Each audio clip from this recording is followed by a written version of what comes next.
Ma'am कोई सी भी movie ma'am, जैसे कल मैं जब भी मैट देख रहा था मैम, तो उसमें नीचे डिस्क्रिप्शन में वो आता है ना मैम, सबटाइटल्स नीचे इंग्लिश लिखी आती है और वो टाइटल्स हिंदी में बोलते हैं।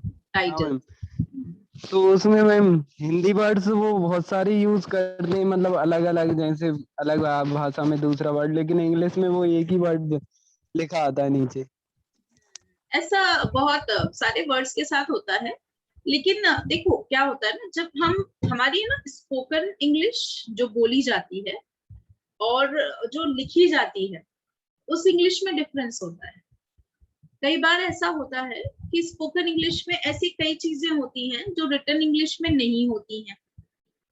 उनको गैप करने के लिए, क्योंकि हिंदी में बोला गया है, अब उनको इंग्लिश में ट्रांसलेट करना है, तो पहली चीज तो वो गैप फिल करना होता है, क्योंकि वो इंग्लिश में और हिंदी में अलग अलग हैं या फिर एक जैसी हैं।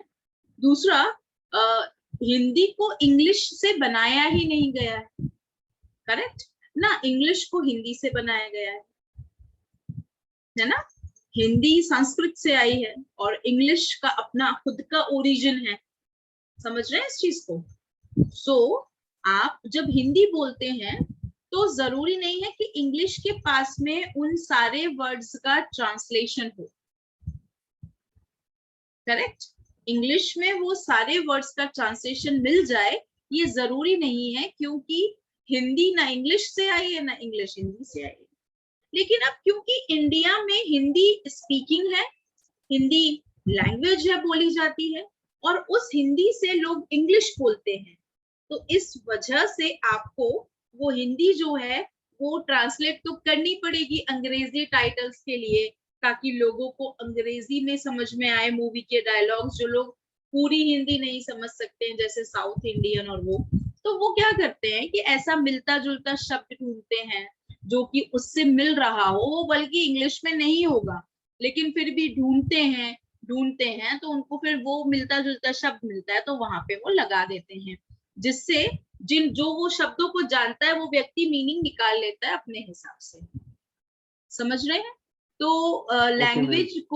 लैंग्वेज को एक दूसरे के साथ कनेक्ट करने के लिए थोड़ा बहुत ये जो कहते हैं ना झोल झाल कर दिया जाता है, और झोल झाल भी नहीं बोलेंगे, कोशिश की जाती है कि दोनों लैंग्वेजेस में लोगों को समझ में आए, अपनी लैंग्वेज में लोगों को इंग्लिश समझ में आए, या हिंदी लोगों को इंग्लिश में समझ में आ जाए, डायलॉग्स इंग्लिश में समझ में आ जाए। लेकिन अब हिंदी मूवी के डायलॉग इंग्लिश को देखकर नहीं बनाए जाते हैं, वो हिंदी को देखकर बनाए जाते हैं, तो फिर ट्रांसलेशन में थोड़ी बहुत यहाँ वहां हेरा फेरी हो जाती है, क्योंकि एग्जैक्ट ट्रांसलेशन आएगा भी नहीं। दूसरा, हॉलीवुड मूवीज भी आपने देखी होंगी, वो कुछ भी बोल रहे हैं, कभी कभी ऐसा लगता है अच्छा क्या बात कर रहे हैं, समझ रहे हैं, यस कुछ भी मैम, बोल। स्पाइडरमैन में क्या बोलता है वो पता ही नहीं चलता। हाँ, मतलब नहीं, मैं वो नहीं कह रही हूँ, मतलब हिंदी में जब डब की जाती है तो कई तो ऐसे लगते हैं कि अरे ऐसा लग रहा है जैसे पढ़ रहे हैं, ये लोग बोल नहीं रहे पढ़ रहे हैं। वो इसलिए लगता है क्योंकि वो डबिंग की गई है, लेकिन वो है तो इंग्लिश मूवी, उसके डायलॉग्स तो इंग्लिश में है, तो उसको कोशिश की जाती है हिंदी में समझाने की, इसलिए थोड़ा बहुत यहाँ वहां हो जाता है। तो ये चीज तो आपको फिल्म टाइटल में जरूर मिलेगी, है ना। ट्रांसलेशन में ये चीजें मिलती हैं जो थोड़ी अलग ही नजर आती हैं, तो हम लोग अपना दिमाग थोड़ा सा ओपन रखें, उनको भी वेलकम करें कि हाँ कोई बात नहीं, हम समझ गए आप क्या कहना चाह रहे हैं। Are you getting? समझदारी के लिए वो इस तरह से यस ट्रांसलेट। मैम। चलिए, ओके। तो हाँ, मैं वहां पे बात कर रही थी, सिबलिंग्स वाली बात कर रही थी।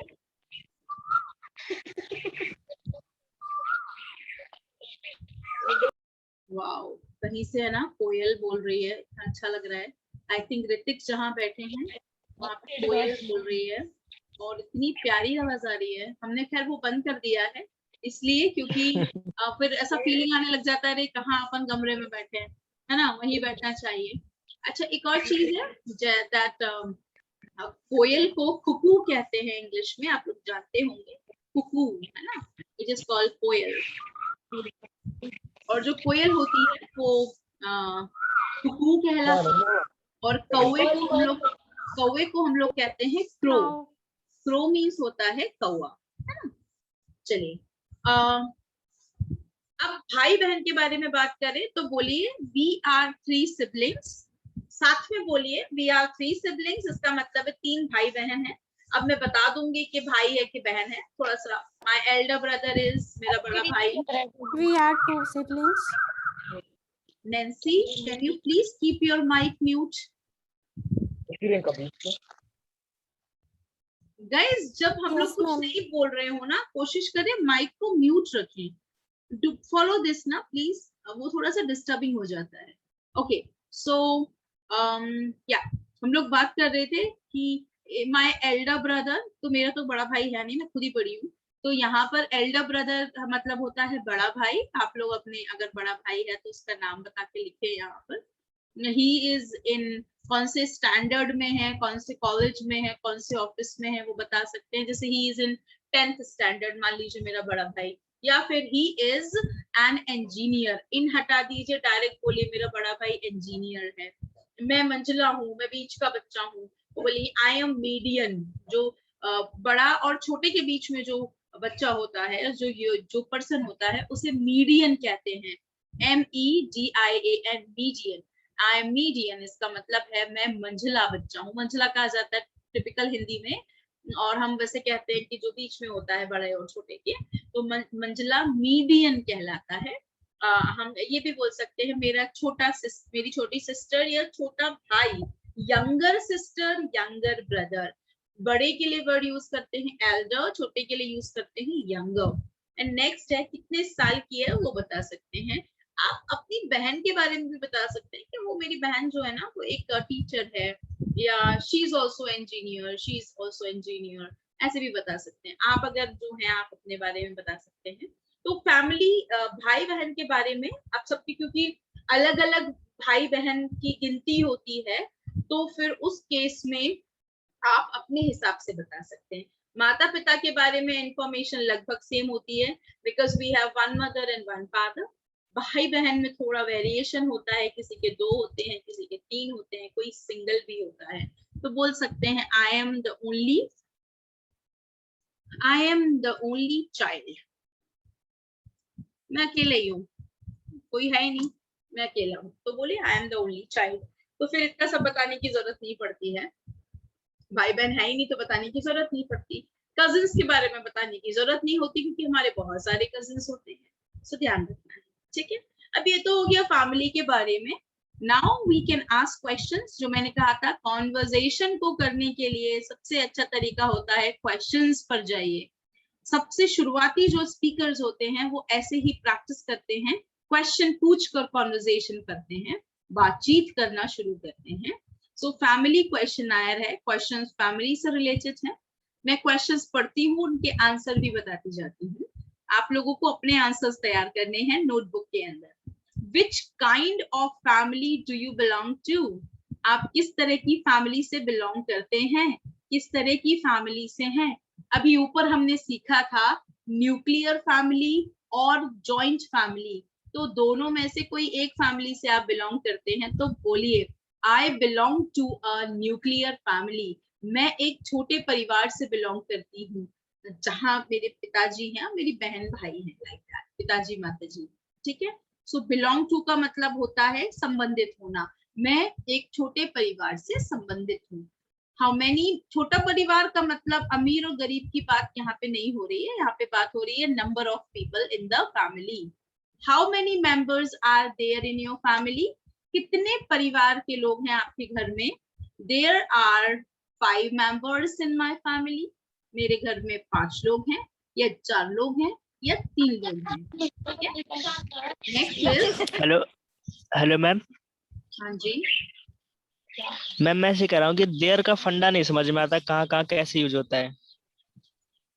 देयर का मतलब होता है जब बोल रहा हूँ मेरे यहाँ, जहाँ पे कोई सब्जेक्ट नहीं हो, जहाँ पे कोई सेंटेंस में कोई सब्जेक्ट नहीं होता है ना, कि ही लगाऊं, कि शी लगाऊं, कि इट लगाऊं, कि वी लगाऊं, कि आई लगाऊं, जब नहीं पता होता है तब आप देयर लगाते हो। तो ऐसा भी बोल सकते हैं देयर इज अ ब्रदर, है ना, there is a kind of brother तो नहीं बोलेंगे, एक कोई एग्जैक्ट सेंटेंस बनाते हैं। जैसे आपने कहना है कि यार मेरे यहाँ तो है ना एक चिड़ियाघर है, मेरे यहाँ एक चिड़ियाघर है।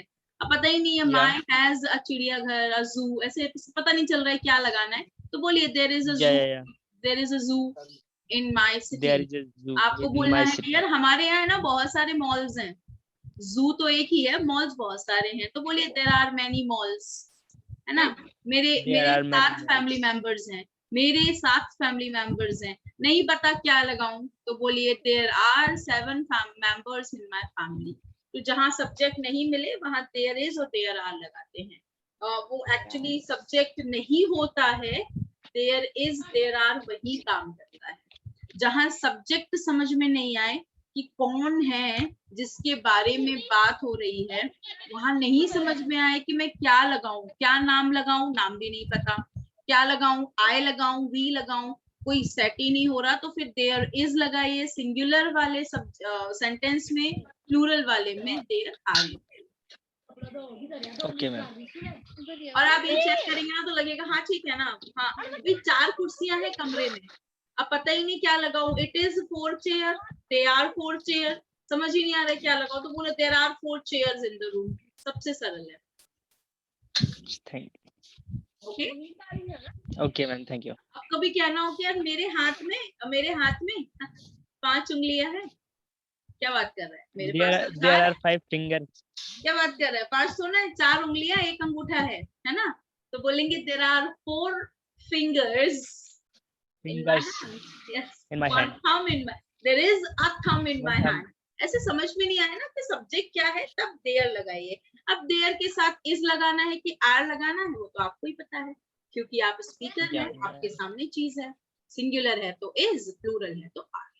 क्लियर? Okay ma'am. अच्छा, देयर का वहां पे मीनिंग कुछ नहीं है, बस वो सब्जेक्ट नहीं पता इसलिए काम कर रहा है सब्जेक्ट का, उसका ओके, अपना कोई हाँ मीनिंग नहीं है ना, इसलिए काम कर रहा है वो। ठीक है। हाँ जी मैम। अच्छा, देयर का एक मीनिंग होता है come here go there there, का वैसे वहाँ है ना, कम हेयर गो वहाँ देयर, होता है वहाँ। तो जी वहां मैम। वो तब होता है जब वो पीछे लगता है ना, हाँ जैसे जी मैम, गो इसी के देयर, लिए मैं कंफ्यूज हो वहां रहा था चले मैम। जाओ। दो अलग अलग सेंटेंस है ना, हर हाँ बार सेंटेंस यूज किया कीजिए तो क्लैरिटी आ जाती है। ठीक है, ठीक है मैम। तो आगे बढ़ते हैं। May I know your father's name, ये एक रिक्वेस्टिव क्वेश्चन होता है, क्या मैं आपके पिताजी का नाम जान सकता हूँ, तो कॉन्वर्सेशन में कहते हैं श्योर, अरे क्यों नहीं, my father's name is Mr, अपने पिताजी का नाम बताइए। यहाँ पर what is your father's name की जगह हमने कॉन्वर्सेशन को बहुत ही कैसा बना दिया है, बहुत ही पोलाइट बना दिया है, और क्वेश्चन पूछा जा रहा है may I know your father's name, इस तरह से। अच्छा, क्या करते हैं आपके पिताजी, what does he do, my father is a private employee, my father is a businessman, my father is a government employee. तो इस तरह से आप अपने पिताजी के बारे में बता सकते हैं। नेक्स्ट है कुड यू टेल मी, यहाँ पे पहले मे था पोलाइट क्वेश्चन के लिए, क्या मैं जान सकता हूँ, दूसरे वाले में वो सकता हूँ की जगह कुड लगाया है, हम मे भी लगा सकते हैं, लेकिन आपको अलग अलग रिक्वेस्ट करने के लिए अलग अलग वर्ड्स बताए जा रहे हैं। पहले मे था सकता हूँ, दूसरा कुड है जो सकता हूँ के लिए यूज हो रहा है। So could you tell me your mother's name, of course, अरे क्यों नहीं, तो पहले श्योर सीखा था, अभी ऑफ कोर्स सीख लिया है। Of course my mother's name is Mrs, अपनी माता जी का नाम लगाइए, और उनके बारे में पूछिए व्हाट इज शी, क्या है वो, she is a home maker, what is she और what's she, like that. How many siblings do you have, देखिए मैंने यहाँ पे डू यू हैव का यूज किया है, जो हम आगे कभी पढ़ेंगे, हैव वाली फैमिली में। कितने भाई बहन हैं तुम्हारे, I have 1 sibling or I have 2 siblings, I have 3 siblings. ठीक है, yes Amit. मैम मे की जगह पर कैन भी लग सकता है क्या? लग सकता है, लेकिन कैन जो है ना वो पोलाइट रिक्वेस्ट के लिए यूज नहीं होता है, तो कैन के साथ प्लीज लगाया जाता है। क्या मैम कैन के साथ क्या लगाया जाता है मैम? प्लीज, प्लीज, इसलिए कैन उसकी जगह कुड यूज कर लो, एक ही चीज है। कैन पोलाइट रिक्वेस्ट के लिए यूज नहीं होता, कैन जो है ना उसका रिक्वेस्ट नहीं होता है, वो बड़ा रूड सा व्यक्ति है, वो जब रिक्वेस्ट करता है तो आप अपने दोस्त जो आपकी एज के हैं उनके साथ बोल सकते हैं, लेकिन कैन अगर रिक्वेस्ट ना कुछ पूछने के लिए, कुछ किसी से जानने के लिए लगाते हैं, तो लैंग्वेज में कैन लगाते वक्त आप प्लीज लगाएंगे। Okay ma'am. इसलिए वो हमने वहां कुड लगाया है, कैन को लगाया ही नहीं है फिलहाल, क्योंकि उसमें प्लीज लगाना है। सो वी थॉट कि बाद में देखते हैं। अच्छा, नेक्स्ट है तो हाँ जी, मैम एक कैन का एक एग्जांपल दो ना। आप खुद भी बना सकते हो। Can you tell me Can- your mother's name please? Please with please. Make yourself with please ही लगाना होता है बेटा। इट इज यूज्ड तो विद ये प्लीज ओनली। तो ये ऐसे बन सकता है, can please tell me your mother's name. आप फिर से बोलिए अच्छा, और मुझे बताइए क्या ये सही आ रहा है? फिर से बोलिए। Can please tell me your mother's name. किससे पूछ रहे हो? आपसे। तो यू तो लगाया ही नहीं है।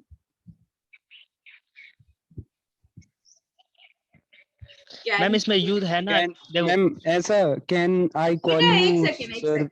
जिसने ये क्वेश्चन पूछा है ना, वही, दूसरा कोई एक्सप्लेन नहीं करेगा, दूसरा ही बताएगा। आप बोल रहे हो कैन प्लीज टेल मी, आपके क्वेश्चन में तो यू है ही नहीं, आप देखो, अपने क्वेश्चन कैन में यू प्लीज लगाएंगे। Can please you tell me your mother's name. नहीं, ऐसा नहीं होता है, ऐसा नहीं होता ऐसा है। नहीं सबकी होगा। अपनी अपनी जगह होती है ना, प्लीज को लास्ट में ही लगाते हैं। अच्छा, आप कह रहे थे कि अभी कैन के साथ प्लीज यूज होता है। कैन के साथ प्लीज ही यूज हो रहा है, लेकिन इसका मतलब ये नहीं कि वो कैन के बगल में बैठेगा। इसका मतलब है उसकी जहां जगह होगी। क्या आप कुड वाले सेंटेंस में प्लीज देख सकते हो? क्या मैंने मैम कुड पता वाले नहीं। सेंटेंस में प्लीज लगाया है? नहीं लगाया। Very good. क्या मैंने मे वाले सेंटेंस में प्लीज लगाया है? नहीं लगाया। लेकिन जब कैन वाला सेंटेंस बनाएंगे तो उसके साथ में प्लीज लगेगा। इसका मतलब ये नहीं है कि वो उसके बगल में बैठ जाएगा। इसका मतलब है वो जहां लगना चाहिए वहां लगेगा। और जब रिक्वेस्ट करनी होती है तो प्लीज सबसे लास्ट में लगाते हैं। Can you tell me your name please, वो ऐसा लगता है। ठीक है, अच्छा, okay, I understand ma'am, thank you. और कोई कुछ पूछ मैम रहा है? मैं और कुड का डिफरेंस बता सकते हैं? No difference. अगर आप कुछ पोलाइटली किसी से पूछ रहे हैं तो आप मे भी लगा सकते हैं। You can use could also, there is no difference, they are same in this way. लेकिन आपने स्कूल में मे सुना होगा, आपने स्कूल में कुड नहीं सुना होगा, क्योंकि स्कूल में आप टीचर से रिक्वेस्ट नहीं कर रहे हैं, कुछ पूछ नहीं रहे हैं, आप टीचर से परमिशन ले रहे हैं। परमिशन के लिए कुड यूज नहीं होता, परमिशन के लिए कैन यूज नहीं होता, परमिशन के लिए मे यूज होता है। लेकिन जब रिक्वेस्ट करके कुछ पूछ रहे हैं, ना कि परमिशन ले रहे हैं। परमिशन लेना और पूछना अलग अलग चीजें होती हैं। तो जब आप पूछ रहे होते हैं कुछ, तो फिर आप मे भी लगा सकते हैं, आप कुड भी लगा सकते हैं, आप कैन भी लगा सकते हैं, लेकिन कैन वाले सेंटेंस में प्लीज आएगा। ये डिफरेंस है। यहाँ पर मे और कुड में कोई डिफरेंस नहीं है, दोनों का मीनिंग पोलाइट ही होता है, इसलिए प्लीज की जरूरत ही नहीं है। Okay, yes ma'am, thank you ma'am. तो फिर थोड़ा सा आगे चलें। Should we move ahead? Yes ma'am. Okay, तो फिर हम लोग थे how many siblings do you have. क्योंकि हमने सिबलिंग सीख लिया है, कुछ वर्ड्स तो हम लोग सीख चुके हैं, तो उनको एक्सप्लेन करने की जरूरत नहीं है। तुम्हारे कितने भाई बहन हैं? तो बोलेंगे आई have 2 brothers, I have 1 sister, I have 3 brothers। जो आपके जितने भाई बहन हैं वो आप बताएं। देखो, जब आप खुद को इंक्लूड करते हो तो बोलो वी आर, मैं भी शामिल हूँ, टोटल 3 लोग हैं तो बोलेंगे वी आर 3 siblings। लेकिन जब आप बोलते हो आई हैव, इसका मतलब आई आप अलग हो गए, आपने अपने आप को पहले बोल दिया आई हैव 2 siblings। इसका मतलब है हम we are 3 but I have 2 siblings। मेरे 2 भाई बहन हैं, उसमें मैं शामिल नहीं रहूंगी, है ना। तो जब वी आर बोलेंगे तो बोलेंगे वी आर 3 siblings, लेकिन बोलेंगे आई हैव तो आई को मैंने अलग किया है, उसके बाद बताइए तो 2 है। I have 2 siblings. ये ध्यान रखेंगे, ठीक है। हम 3 भाई बहन हैं, हम में जो स्पीकर है वो भी आता है, we are 3 siblings। लेकिन जब आप बोलते हो मेरे 2 भाई बहन हैं, इसका मतलब है मैं तो अलग ही हूं ना, I तो अलग ही हो गया। I have 2 siblings, मेरे 2 भाई बहन हैं, ये चीज ध्यान रखेंगे। नेक्स्ट है are you younger or elder, आप बड़े हैं या छोटे हैं। Are you younger or elder, तो younger मतलब होता है छोटा, elder मतलब होता है बड़ा, तो जो आप हैं बता सकते हैं, I am elder, मैं बड़ा हूँ, इस तरह से, ठीक है। नेक्स्ट है which place do you belong to, आप किस जगह से संबंधित हैं, किस जगह से आपका संबंध है, किस जगह के हैं आप, इस तरह से 2-3 हिंदी हम यूज कर सकते हैं। I belong to भोपाल, जो सिटी से आप रहने वाले हैं, जिस सिटी के, आप वो सिटी बताएंगे, इसलिए स्पेशली प्लेस लगा दिया है वहां पर। अच्छा, नेक्स्ट है कुछ क्वेश्चंस अलग से पूछ रहे हैं। Do you fight with your siblings, fight का मतलब होता है झगड़ा करना, क्या आप अपने भाई बहनों से झगड़ा करते हैं, आंसर बताएंगे, नो, यस, जो भी आंसर है। लास्ट है do you help your parents, help को चाहे तो असिस्ट भी कर सकते हैं, जो किसी का असिस्ट, किसी को असिस्ट करे, किसी की सहायता करे, वो असिस्टेंट कहलाता है, आपने सुना है, या हेल्पर भी कहलाता है। Do you help your parents, do you assist your parents, क्या आप अपने माता पिता की मदद करते हैं। अब वो किसी भी काम में हो सकता है, खाना बनाने में, बाहर का कोई काम करने में, it's completely your choice. So आप बताएंगे yes I assist my parents या no I don't assist my parents, जैसा आप आंसर देना चाहें, you can just answer in that way. अब आपको क्या करना है, ये क्वेश्चन आयर आपको अनाउंसमेंट सेक्शन में मिलेगा, ये पूरी शीट आपको अनाउंसमेंट सेक्शन में मिलेगी, आप इसे रीड करें और आप अपनी नोटबुक में ये जो सारे क्वेश्चंस है ना, पहले तो आप अपने माता पिता के बारे में बताएं, जो जैसा फॉर्मेट है उस हिसाब से बताएं, मतलब लिखें, उसके बाद अपने सिबलिंग्स के बारे में लिखें और फिर अपना आंसर तैयार करें। तो आपको क्वेश्चन लिखने की जरूरत शायद नहीं होगी क्योंकि वो आपके पास ऑलरेडी है, तो आप डायरेक्ट आंसर्स लिखते जाएं। I belong to a nuclear family, क्योंकि फैमिली वाला क्वेश्चन है। There are 5 members in my family. Sure, my father's name is Mr, अपने पापा का नाम लिखें। माय फादर इज उनकी जो भी जॉब प्रोफाइल है वो लिखें। Could you tell me your mother's name? Of course, my mother's name is Mrs. अब आप sure, of course इधर उधर चेंज कर सकते हैं, दोनों का मतलब क्यों नहीं ही है तो बिल्कुल करें। What is she? She is a homemaker. अगर आपकी मदर वर्किंग है तो फिर आप वो बता सकते हैं। How many siblings do you have? अपने आप को छोड़कर बताइए। I have 2 siblings. Are you younger or elder? I'm younger or I'm elder. बताएं जो है आप, है ना। Which place do you belong to? अपना शहर का नाम बताएं। I belong to Bhopal. Do you fight with your siblings? No, I don't fight with my siblings. Do you help? Yeah, एक शब्द बोले, assist your parents. Yes, I assist my parents. ये 2 answer तो कॉमन रहेंगे सभी लोगों के। जो लोग लड़ाई करते हैं अपने सिबलिंग्स से, वो बताएं कि yes, I fight sometimes. Sometimes we fight. Sometimes I don't fight, but my 2 brothers fight with each other. ऐसे भी बोल सकते हैं।